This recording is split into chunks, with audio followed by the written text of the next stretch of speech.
하나님의 말씀 여호수아서 13장 32절부터 14장 2절까지입니다.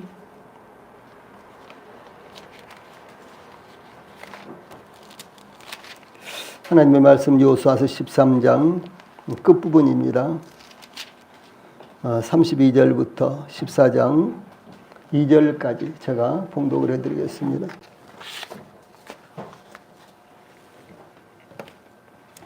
지금 봉독하겠습니다. 요단 동쪽 여리고 맞은편 모압 평지에서 모세가 분배한 기업이 이러하여도 오직 레위 지파에게는 모세가 기업을 주지 아니하였으니 이는 그들에게 말씀하신 것과 같이 이스라엘의 하나님 여호와께서 그들의 기업이 되심이었더라.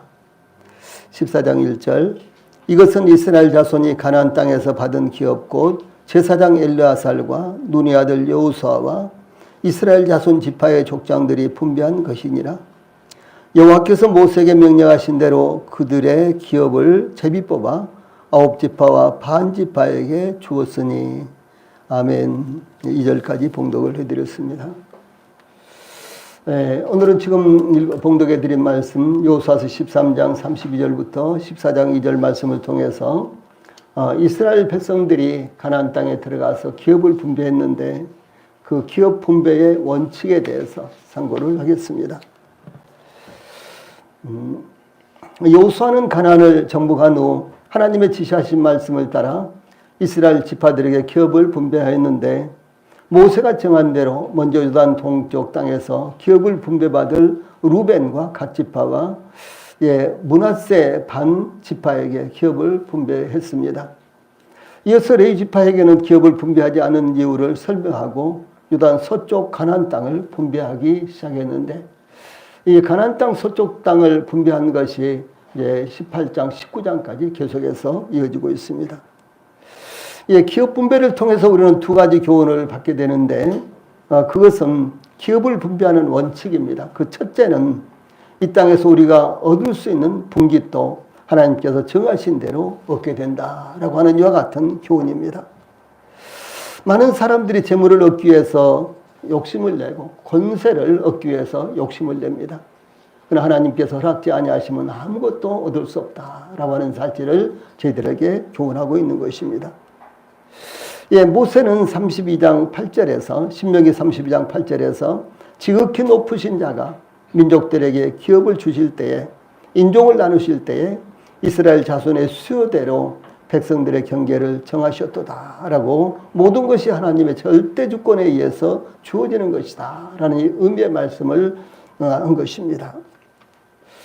둘째로 이 땅에서의 우리의 생애도 하나님의 정하신 뜻에 의해서 이루어지고 있다라고 하는 것입니다. 누구나 다 오랫동안 살고 싶어하고 누구나 다 행복하게 살고 싶어합니다. 그러나 그 원하는 대로 다 되는 것은 아닌 것입니다. 여러분 욥기 23장 14절 말씀을 통해서 그런즉 내게 작정하신 것을 이루실 것이라 이런 일이 그에게 많이 있느니라 이렇게 증거했습니다. 그러니까 이 하나님의 통상적인 일은 모든 사람들의 일에 대해서 작정하시고 그것을 허락하시고 그것을 누리도록 이렇게 하신다라고 증거하고 있는 것입니다. 그러므로 우리가 아삽이 노래한 것처럼 내 육체와 마음은 쇠잔하나 하나님은 내 마음의 반석이시요 영원한 분깃이시다. 이런 하나님에 대한 믿음을 더 굳건하게 가져야 되는 것이 이 본문이 저희들에게 가르쳐주고 있는 것입니다. 본문을 통해서 제일 먼저 13장 32절과 33절 말씀에는 레위 지파의 기업이 어떤 것인가, 레위 지파에게 분배된 기업이 어떤 것인가 이런 내용이 나타나고 있습니다. 요단 동쪽 여리고 맞은편 모압 평지에서 모세가 분배한 기업이 이러하여도 라는 말씀은 이스라엘이 요단강을 건너 가나안 땅을 정복한 후 여호수아를 통하여 기업을 분배하였는데 본문은 이스라엘이 가나안 요단강을 건너기 전 요단 동편, 요단 동쪽 여리고 맞은편 모압 평지에서 모세가 분배한 기업이 이와 같았다라는 말씀입니다. 즉 루벤과 갓과 므낫세 반 지파가 요단강 동쪽에서 받은 기업, 두 지파만이 요단 동쪽에서 받은 기업, 예, 이스라엘이 요단강을 건너기 전에 모세가 그 땅은 그 기업은 모세가 분배한 기업이었다라고 하는 것입니다. 요단강을 건너가서 아홉 지파와 반지파에게 분배한 기업은 요수아가 대표가 되어서 이스라엘 백성들에게 분배한 기업입니다. 그런데 요단강을 건너기 전에 두 지파와 반지파에게 분배한 기업은 모세가 분배한 기업이다. 지금 이런 말씀입니다. 이스라엘이 요단강을 건너기 전에 루벤과 각각 므낫세 반지파에게 요단 동편의 땅이 모세에 의해서 이미 기업으로 분배되었다는 것은 이 사실에 대해서 아무라도 부정하거나 거부하거나 바꿀 수 없다는 것을 증거한 것입니다. 우리 지파도 짐승이 많으니까 우리도 요단 동쪽에서 그 초원이 높은데 물이 많은데 초원이 많은데 잘 되어 있는데 그리고 그 물이 많은 곳에서 우리도 살고 싶다. 그렇게도 안 된다는 것이죠. 이미 모세가 죽기 전에 그 땅을 두 지파와 반지파에게 분배를 했고 그리고 모세는 이미 죽었습니다. 그러므로 이것은 바꿀 수 없고 거부할 수도 없고 부정할 수도 없는 이와 같은 일이다라고 하는 것을 이렇게 말하는 것입니다. 민수기 13장 14절로 15절에 보면 모세는 이는 루벤 자손의 지파와 갓 자손의 지파가 함께 그들의 조상의 가문에 따라 그들의 기업을 받을 것이며 므낫세의 반쪽도 기업을 받았음이니라. 이 두 지파와 그 반지파는 여리고 맞은편 요단 건너편 곧 해 돋는 쪽에서 그들의 기업을 받으리라. 각 지파의 기업을 받으리라. 이렇게 증거하고 있습니다. 그러므로 요단 동쪽의 땅은 우선적으로 루벤과 갓과 므낫세 반지파에게 분배가 되었습니다. 이어서 레위 지파의 기업에 대해서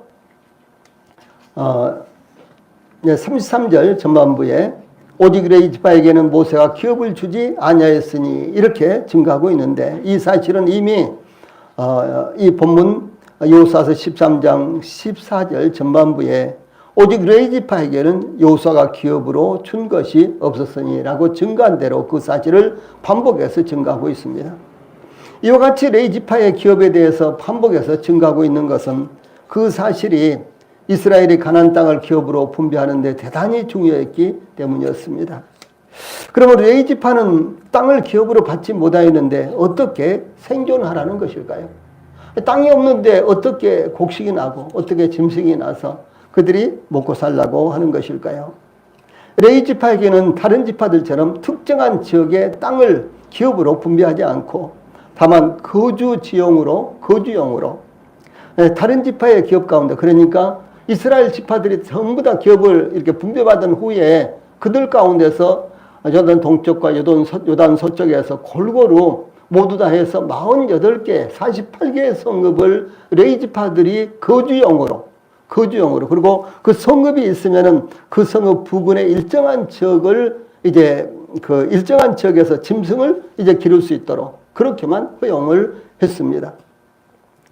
그래서 이제 레위 지파에게는 이와 같이 오직 그들이 거주지용으로만 기업이 분배됐지. 그들이 농사를 짓고 산업을 일구며 이렇게 할 수 있는 그런 이제 기업이 주어지지 않았다라고 하는 것이죠. 이 레위인들은 이스라엘이 하나님께 드리는 화제물과 하나님께 거제로 드리는 11조를 기업으로 주셨습니다. 그러므로 오직 레위 지파에게는 모세가 기업을 주지 아니하였으니 이는 그들에게 말씀하신 것과 같이 이스라엘 하나님 여호와께서 그들의 기업이 대심이었더라라고 여기 33절에 증가하고 있고 그 외에도 이와 같은 말씀은 아주 비슷하게요 여러 번 나타나고 있습니다. 기업으로 분배받은 땅이 없어도 여호와 하나님이 그들의 기업이 되어주셨다. 이것은요 오늘날 저희들에게 있어서 가장 소망스러운 이와 같은 말씀과 같은 것입니다. 저희들에게도 오직 하나님이죠. 저희들에게도 오직 주 예수님이시죠. 주 예수님만이 저희들에게 있어서 영원한 기업이요 저희들의 분깃이 된다라고 하는 사실입니다. 그러면 왜 하나님께서 레위 지파에게는 기업의 땅을 분배하지 않으셨을까요?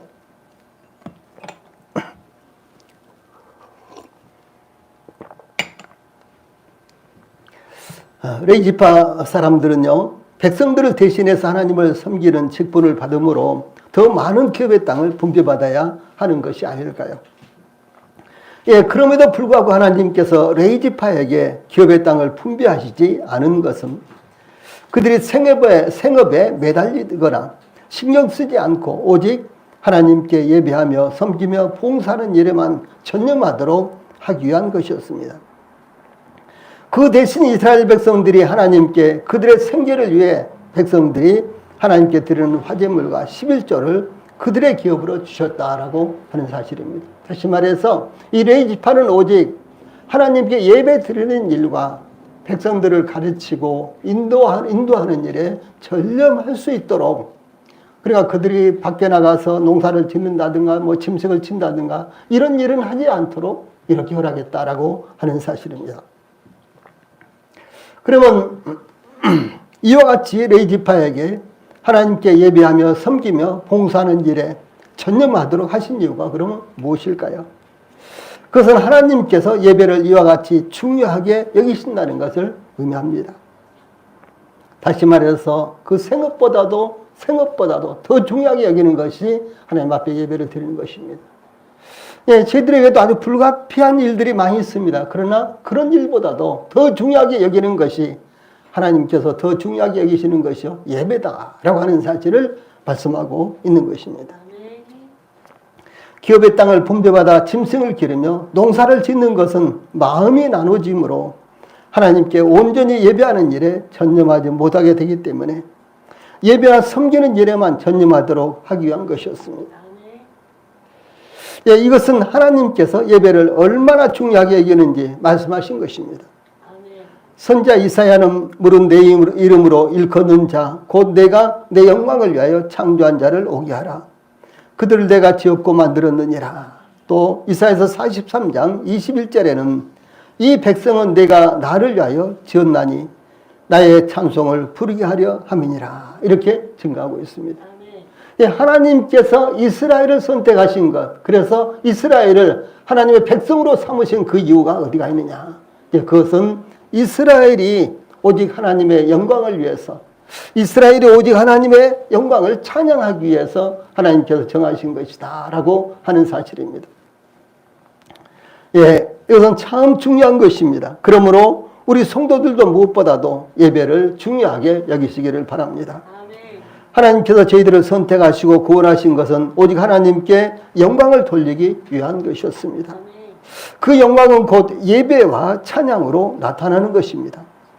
그러므로 오직 예배에 전념하기 위해서 신명기 12장 19절에서는요, 너는 삼가서 내 땅에 거하는 동안에 레인을 저버리지 말지니라. 이렇게 말씀하셨습니다. 이 레인들에게 충분하게 물질을 공급함으로 말미암아 그들이 예배에 전념하고 하나님의 백성들의 어려운 일들을 살피도록 이렇게 하라라고 말씀하신 것입니다. 이것은 대단히 중요한 것입니다. 다음에 14장 1절에서는 기업 분배의 책임자들이 나타나고 있습니다. 여호수아서 14장 1절에 이스라엘 자손이 가나안 땅에서 취한 기업 곧 제사장 엘르아살과 눈의 아들 여호수아와 이스라엘 자손 지파의 족장들이 분배한 것이 이 아래와 같으니라. 이런 말씀은 하나님의 지시에 따라서 기업을 분배한 책임자들을 가리킵니다. 그 책임자들은 제사장 엘르아살과 눈의 아들 여호수아와 이스라엘 자손 지파의 족장들이었습니다. 이들이 기업 분배의 책임을 맡게 된 것은 하나님께서 모세에게 지시하신 것입니다. 그래서 여기 34장 이것은 민수기인데 민자가 빠졌습니다. 민수기 34장 16절로 18절에서 여호와께서 또 모세에게 말씀하여 이르시되 너에게 땅을 기업으로 나눌 자의 이름은 이러하니 제사장 엘르아살과 눈의 아들 여호수아니라. 너희는 또 기업의 땅을 나누기 위하여 각 지파에 한 주의간씩 택하라. 이렇게 말씀을 하셨습니다. 그러니까 모세가 살아있을 때 이미 하나님께서 누구가 기업을 나눌 책임자로서 일을 성실하게 수행하라. 이렇게 말씀을 하셨다는 것입니다. 이 엘르아살은 신앙에 있어서 대표자였으며 여호수아는 정치, 군사적으로 대표자였고 각 지파의 주의관들 즉 족장들은 혈연적인 면에서 대표자들이었습니다. 그러므로 기업을 분배할 때 어떤 지파에 치우치지 않으며 하나님의 뜻에 따라 공정한 분배를 할 수가 있었습니다. 이와 같이 기업 분배를 통해서 전체 이스라엘의 국가적인 일치와 연합이 이루어질 수가 있었으며, 기업 분배는 편파적이거나 분쟁의 빈비가 되지 않고 은혜로운 분위기 속에서 모든 백성에게 공평하고 만족스러운 분배가 될 수 있도록 하신 것입니다. 먼저 기업 분배의 제일 첫 번째로 언급된 사람이 대제사장 엘르아살이었습니다. 이 엘르아살은 하나님의 도우심이라는 뜻의 이름입니다. 엘르아살은 아론의 넷째 아들로서, 아론에게는 4명의 아들이 있었죠. 그런데 엘르아살은 아론의 셋째 아들입니다. 그래서 첫째 아들과 둘째 아들은 여기 이제 말씀드리겠습니다. 그래서 이 아론의 장남과 차남은 성막에서 다른 불을 하나님께 드리다가 죽음을 당했기 때문에 아론의 셋째 아들인 엘르아살이 아론의 사후에, 이 대제사장은 종신제입니다. 그래서 대제사장이 죽으면은 이제 그 대제사장의 맞이 큰 아들, 첫째 아들이 대제사장을 이어가는 것입니다. 그래서 이제 아론이 죽었으니까 이제 아론의 첫째 아들이 이제 대제사장을 이어가야 되는데, 아론의 첫째 아들과 둘째 아들은 성막에서 다른 불을, 하나님이 원하지 않은 불로 하나님 앞에 제사를 지냈어요. 그러다가 죽음을 당했습니다. 그래서 셋째 아들인 이 엘르아살이 이제 제사장이 되었다라고 하는 사실입니다. 이 엘르아살은 대제사장으로서 아주 중요한 일을 맡고 있었는데, 이스라엘이 광야 여행을 할 때 언약궤와 송소기구들을 맡은 고핫 자손들을 지휘했고, 이 고핫 자손들은 송소기구 가운데 아주 중요한 기구들을 어깨에 메고 이렇게 운반하는 그 같은 이제 아론의 후손들이었습니다. 레이 지파의 종족이었습니다. 그런데 그들을 관리하는 것이 바로 대제사장의 직무였다라고 하는 사실입니다. 그래서 이 성막에서 혹은 또 성전에서 가장 중요한 것이 기구들이죠. 번제단과 물두멍과 그 다음에 또 이 성소 안에 들어가면은 등대와 떡상과 또 향단과, 그리고 또 지성소 안에 들어가면 또 언약궤가 있죠. 언약궤 위에는 속죄소가 있죠. 이와 같은 것이 가장 중요한데, 이와 같은 기구들을 메고 운반, 이제 광야에서 이제 행진을 할 때요, 메고 운반을 하는 지파가 고핫 자손이에요. 그래서 이 고핫 자손들을 관리하는 것이 소위 대제사장 이 엘르아살에게 주어졌다라고 하는 것입니다. 또 뿐만 아니라 이제 등대가 있는데 거기에 등불을 켜기 위해서는 등유가 있어야 되겠죠. 등유. 향단이 있는데 향을 피우기 위해서는 향이 있어야 되겠죠. 이와 같은 것들을 이제 관리를 했습니다. 그래서 이 성막과 성소의 모든 기구와 등유와 분양할 향품 등을 관리하는 책임을 이제 갖고 있었습니다. 엘르아살은 뿐만 아니라 고라와 다단과 아비람의 이 반란과 더불어서 아주 중요한 사역을 맡게 되었는데, 그 사실이 민수기 16장 25절로 40절에 나타나고 있습니다. 자, 여기 위에 있는 말씀 같이 읽어봅시다. 시작. 너는 제사장 아론의 아들 엘르아살에게 명령하여 붙는 불 가운데에서 향로를 가져다가 그 불을 다른 곳에 쏟으라. 그 향로는 거룩함이니라. 사람들은 범죄하여 그들의 생명을 스스로 해하였거니와 그들이 향로를 여호와 앞에 드렸으므로 그 향로가 거룩하게 되었나니, 그 향로를 쳐서 제단을 쌓는 철판을 만들라. 이스라엘 자손에게 표가 되리라 하신지라. 제사장 엘르아살이 불탄 자들이 드렸던 놋 향로를 가져다가 쳐서 제단을 쌓아서 이스라엘 자손의 기념물이 되게 하였으니, 이는 아론 자손이 아닌 다른 사람은 여호와 앞에 분향하러 가까이 오지 못하게 함이며, 라고 이렇게 특별한 사역이 시작됐음을, 그러니까 엘르아살의 특별한 사역이 시작된 것을 증거하고 있습니다.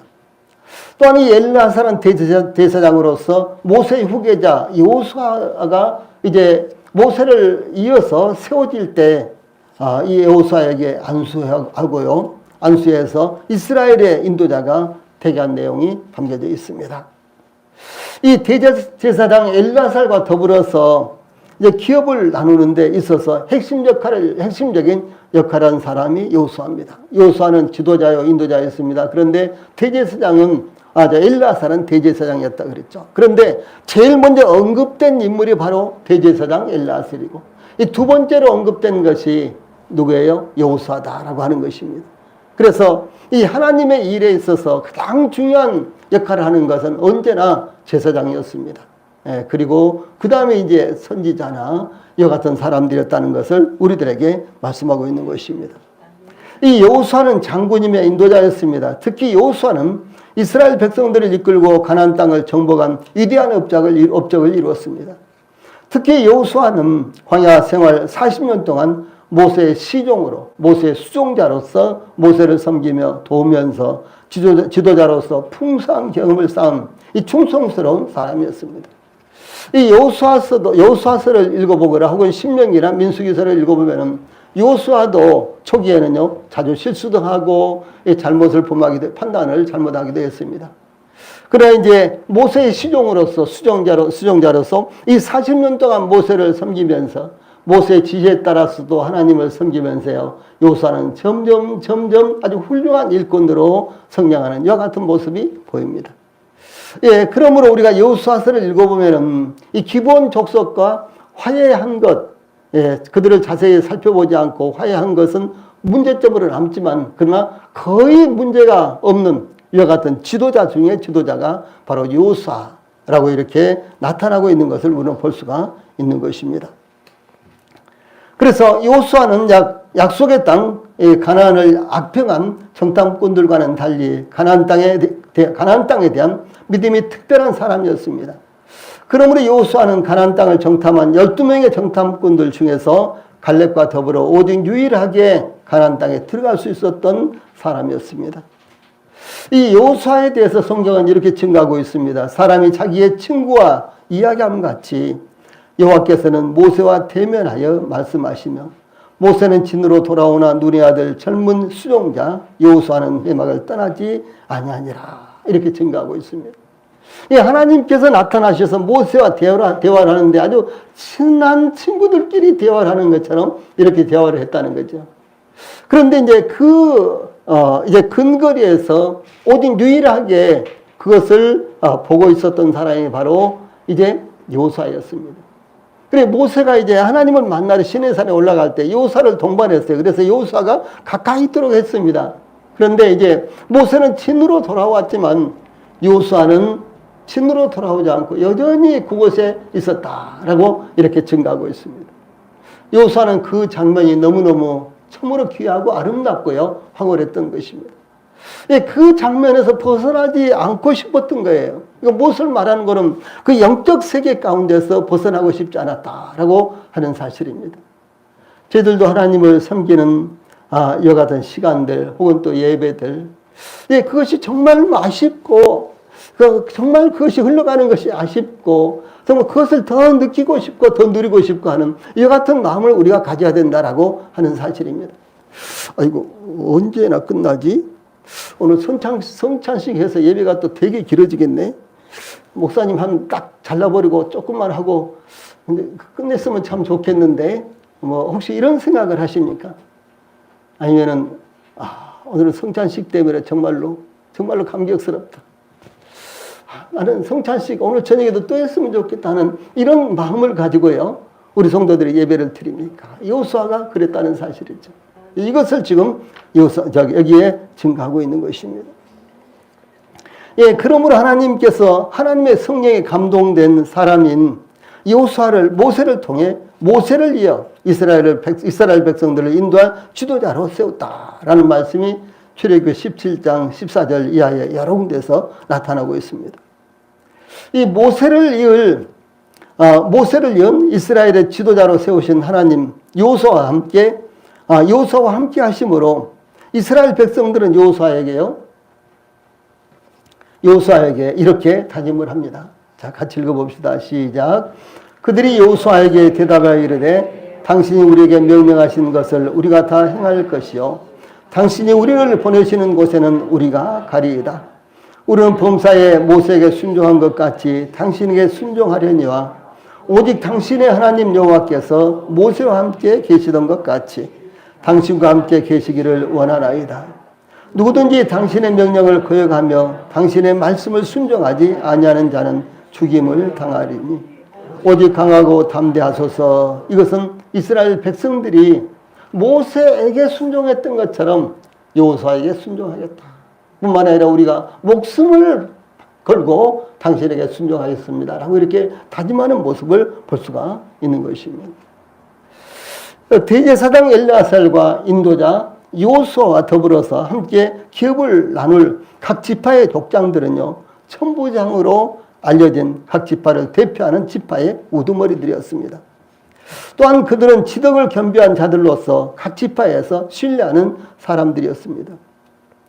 신명기 1장 15절에 보면 내가 너희 지파의 수령으로 지혜가 있고 인정받는 자들을 취하여 너희의 수령을 삼되 곧 각 지파를 따라 천부장과 백부장과 50부장과 10부장과 조장을 삼고 이렇게 증가하고 있습니다.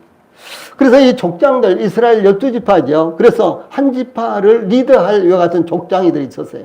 그 족장을 우두머리라고 하기도 하고요. 아비라고 하기도 하고 그리고 천부장이라고 이렇게 하기도 합니다. 우리가 신약 성경에서도 천부장이라는 단어가 사도행전에 가끔 나오는 것을 볼 수 있죠. 그 천부장은 각 지파의 족장들이었습니다.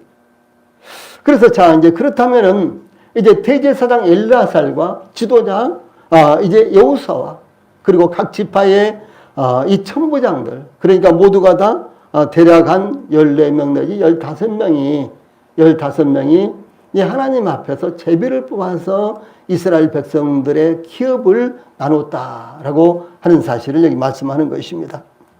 그래서 이와 같이 기업을 분배할 책임자들은 지파를 이끌 수 있는 지덕을 겸비한 자들이었으며 각 지파에서 신뢰받는 자들이었습니다. 그러므로 기업을 분배할 책임을 담당한 사람들은 대제사장 엘르아살과 이스라엘의 인도자 여호수아와 각 지파의 족장들이었습니다. 예, 그러므로 이들은 하나님의 뜻을 따라서 공정하게 기업을 분배한 이와 같은 사람들이었고 분배할 사람들이었습니다. 예, 세 번째로 여호수아서 14장 2절에는 기업을 분배하는 방법이 나타납니다. 기업을 어떻게 분배할 것인가 이건 참 중요한 것이죠. 예, 이것은 우리 성도들의 사업에서나 직장 생활에서나 교회 생활에서나 가정 생활에서나 모든 곳에서요 필요로 하는 것입니다. 여기는 이제 제비를 뽑아서 이와 같이 기업을 분배를 하는데 그래서 그것이 저희들에게 어떻게 적용되는가 이것은 대단히 중요한 이와 같은 말씀입니다. 예, 그래서 기업을 분배하는 방법이 나타나고 있는데 이어서 하나님께서 기업을 어떤 방법으로 공정하게 분배할 것인가를 말씀하셨는데 기업을 분배할 책임자로 선정된 사람들은 하나님께서 명하신 방법대로 기업을 분배하도록 일림이 되었습니다. 그들이 기업을 분배하는 방법에 대해서 여호수아서 14장 2절에 여호와께서 모세에게 명하신 대로 그들의 기업을 제비 뽑아 9지파와 반지파에게 주었으니라고 하나님께서 이 말씀하신 방법을 따라서 기업을 분배했다는 것을 증거하고 있습니다. 하나님께서 지시한 말씀에 따라서 이스라엘 백성들은 각 지파들이 서로 상의하여 타협의 방식대로 싸우지 않고 땅을 적절하게 분배한 것이 아니라 각 지파별로 제비를 뽑는 방식이 기업을 분배하는 원칙이었다라고 하는 사실입니다. 아주 유능한 사람들도 이스라엘 백성들에게는 많이 있었고요. 또 뿐만 아니라 랍비라든가 지혜자들까지도 이스라엘 백성들 가운데는 많았습니다. 그런데 그들이 모여서 아주 장시간을 토론하고 장시간을 의논해서 어떤 의견의 일치를 보고요. 이렇게 기업을 분배한 것이 아니라 제비 뽑기를 했다라고 하는 사실이죠. 여러분 제비 뽑아봤어요? 네, 그 전에 교회에서는 주일날 오후에 이제 오후 예배도 다 끝나고 그러면은 다들 배가 출출하죠. 그러면 사다리 타기 하자. 누가 그러면 그러자. 그래가지고 누가 금세 사다리를 이제 만들어가지고 와가지고 사다리 타기 잘 모르신 분들도 계시겠죠. 종에다가 사다리를 그어가지고요. 이렇게 하나씩 찍어서 쭉 이렇게 올라가면은 제일 꼭대기 올라가면 뭐 1등 그러면 그 사람은 돈 안 내고 그 다음에 뭐 5등 그러면 그 사람은 뭐 절반이나 내고 한 10등 그러면 그 사람은 완전히 그냥 쓰고 그러죠. 예, 그래서 그런 일 아주 자주 했어요. 아주 시시때때로 그렇게 했죠. 요즘은 그런 문화가 다 없어져 버렸어요. 왜냐하면 카페 때문에. 카페 때문에, 아이고, 카페 나는 보면 너무너무 비싸요. 아니, 가서 커피 한 잔 여기서도 먹을 수 있는데 가서 카페에서 가서 마시면은 5,000원이나 되고. 아니, 저기 남이섬 또 며칠 10월 달에 또 모임이 있어서 거기 또 가야 되는데 남이섬 근처에 갔는데요. 카페 가서 커피를 마시는데 12,000원이에요. 12,000원. 제가 혼자 갔다면은 가서 보고 얼른 나와버렸겠죠.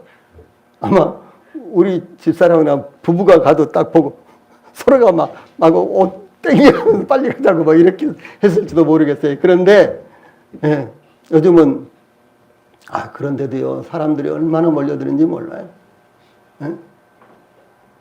아니 여기 우이동 여기만 가도 여기 저쪽에 우이동 골짜기나 이쪽에 아카데미 하우스 그쪽에나 가도요 전부 다 카페잖아요. 카페가 얼마나 많아요. 그런데 어제 오후에도 저희들은요 운동하러 갔는데 어떤 카페들은요 사람들이 가득가득 차 있어요.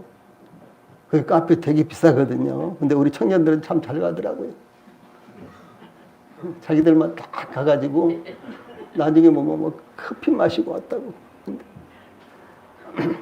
아니요, 저도 자주 데리고 가요. 그래, 저도 자주 데리고 가가지고 저도 가서 정말 저는요 카드 몇 개씩 가지고 가도 거기 빵 못 사 먹어요. 근데 우리 청년들이 사줘서 빵도 먹고 그랬어요. 빵 조그만 거 하나예요. 뭐 6,000원도 하고 뭐 7,000원도 하고 그러더라고요. 그걸 어떻게 사 먹어요, 우리는. 그렇죠. 우리 문화로는 못 사 먹잖아요. 그런데 우리 청년들은 목사님 이거 드세요 그러면서 갖다 주면 얼마인지도 모르고 먹어왔는데 나오면서 보니까 아유 세상에 아무튼 뭐 그래요. 그건 그렇고. 그래서 이와 같이 이제 제비 뽑기를 통해서 기업을 나눴다라고 하는 사실이죠. 이와 같은 방법으로 제비를 뽑아서 결정된 것을 중요한 것은요 하나님의 뜻으로 인정하고 그대로 받아들였다고 하는 사실이죠. 예. 서로 의논하고 막 이렇게 해서 옥신각신 하다가 결국은 이제 어떤 의견을 이제 일치를 봐가지고 기업을 나눠도 그래도 우리가 저쪽이 훨씬 나은데 저쪽을 우리가 가졌어야 되는 뭐 이런 것들이 있겠죠. 그런데 제비를 뽑아서요 자기들 생각에 좀 더 좋게 여겨지든지 좀 더 좋지 않게 여겨지든지 간에 그것을 하나님의 뜻으로 받아들이고 순종했다라고 하는 사실이죠. 예, 그러므로 제비 뽑기는 땅을 분배할 때뿐만 아니라 하나님의 뜻을 묻고 그대로 일을 결정하기 위해서 자주 사용되는 이와 같은 방식인데 성경에 특별히 구약성경에 그리고 사도행전 1장에도 한번 나타납니다마는 신약성경에는 구약성경에 여러 번과 같은 내용들이 나타납니다. 이 제비뽑기의 방식을 받아들인 것은 하나님의 주권을 절대적인 것으로 받아들였기 때문입니다. 뿐만 아니라 그 결과를 그대로 받아들인 것은 하나님께서 제비뽑기를 통해서 일을 결정한다는 것을 신뢰했기 때문인 것입니다. 이 솔로몬은 제비는 사람이 뽑으나 모든 일을 작정하기는 여호와께 있느니라 라고 이렇게 증거하고 있기 때문입니다. 예, 사람이 제비를 뽑더라도 그것이 어떤 제비를 뽑게 되느냐 이것은 하나님께서 작정하신 것이다 이렇게 말씀을 하고 있는 것입니다. 이 제비를 뽑는 제도는 사람들의 이 공로에 따라서 보상하는 농공행상의 원리가 아니라 하나님의 절대 주권의 은총의 원리였습니다. 만약 출애굽의 보상을 받는다면 누가 제일 우선권으로 기업을 받게 될까요? 당연히 모세겠죠. 모세가 속한 레위 지파가 그 어떤 지파보다도 우선권을 가져야 할 것입니다. 그러나 레위 지파는 다른 지파들과는 달리 유일하게 땅을 기업으로 받지 못한 지파였습니다. 다음으로 우선권을 가질 수 있는 지파는 에브라임 지파였을 것입니다. 에브라임은 요셉의 아들입니다. 이스라엘은 요셉으로 인해서 온 땅에 임한 기근에서 생존하였습니다. 또한 여호수아까지도 에브라임 지파의 족장이었습니다. 그러므로 에브라임 지파가 기업의 땅을 나눌 때 우선권이 주어져야만 당연했겠습니다. 예, 그러나 에브라임 지파는 다른 지파들과 똑같이 단 하나의 기업을 받았습니다.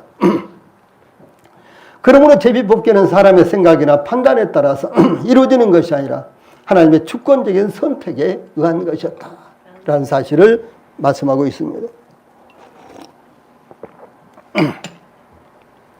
선지자 이사야는 그러나 여호와여 이제 주는 우리 아버지시니이다. 우리는 진흙이요 주는 토기장이시니 우리는 다 주의 것으로 주의 손으로 지으신 것이니이다. 이렇게 증거했습니다. 또 선지자 예레미야는 여호와의 말씀이니라 이스라엘 조소가 이 토기장이가 하는 것 같이 내가 능히 너희에게 행하지 못하겠느냐. 이스라엘 족속아 진흙이 토기장의 손에 있음 같이 너희가 내 손에 있느니라 라고 이렇게 증거했습니다. 이 토기장이는 그 손에 있는 진흙으로 그가 원하는 것을 만듭니다.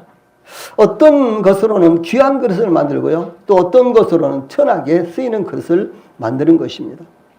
때때로 어떤 그릇을 만들었다가 부숴버리고 새로운 그릇을 만들기도 합니다. 이와 같이 하나님은 토기장이요 인간은 하나님의 손에 있는 진흙에 불과한 것이다 라고 하는 사실입니다. 한번 해봅시다. 하나님은 토기장이요 인간은 하나님의 손에 있는 진흙이다. 예, 그러니까 하나님의 주권을요 절대적으로 신뢰하고 받아들여야 된다라고 하는 사실입니다. 예, 세상에서 하나님을 믿지 않는 사람들도 그렇습니다만은 하나님을 믿는 사람들까지도 시시때때로 하나님을 얼마나 원망합니까? 예, 저도 하나님을 많이 원망했어요. 지금도 가끔 원망하는지 모르겠어요. 그런데 과거에 정말 하나님을 많이 원망할 때가 있었어요. 예. 저를 구원하시고 저를 하나님의 자녀로 삼아주시고 저를 하나님의 백성으로 삼으셨는데도 불구하고 예, 그것보다도 현실적인 일 때문에 하나님을 원망하는 그런 사례들이 저희들에게는 많이 있다라고 하는 사실입니다. 그러나 저희들을 그렇게 하는 것은 하나님의 주권입니다. 예, 그래서 사도 바울은 자 같이 읽어봅시다. 시작. 그런즉 하나님께서 하고자 하시는 자를 긍휼히 여기시고 하고자 하시는 자를 완악하게 하시느니라. 혹 내가 내게 말하기를 그러면 하나님이 어찌하여 허물하시느냐 누가 그 뜻을 대적하느냐 하리니 이 사람아 내가 누구이기에 감히 하나님께 반문하느냐 지음을 받은 물건이 지은 자에게 어찌 나를 이같이 만들었느냐 말하겠느냐. 토기장이가 진흙한 덩이로 하나는 귀 쓸 그릇을 하나는 천이 쓸 그릇을 만들 권한이 없느냐라고 이렇게 증거했습니다.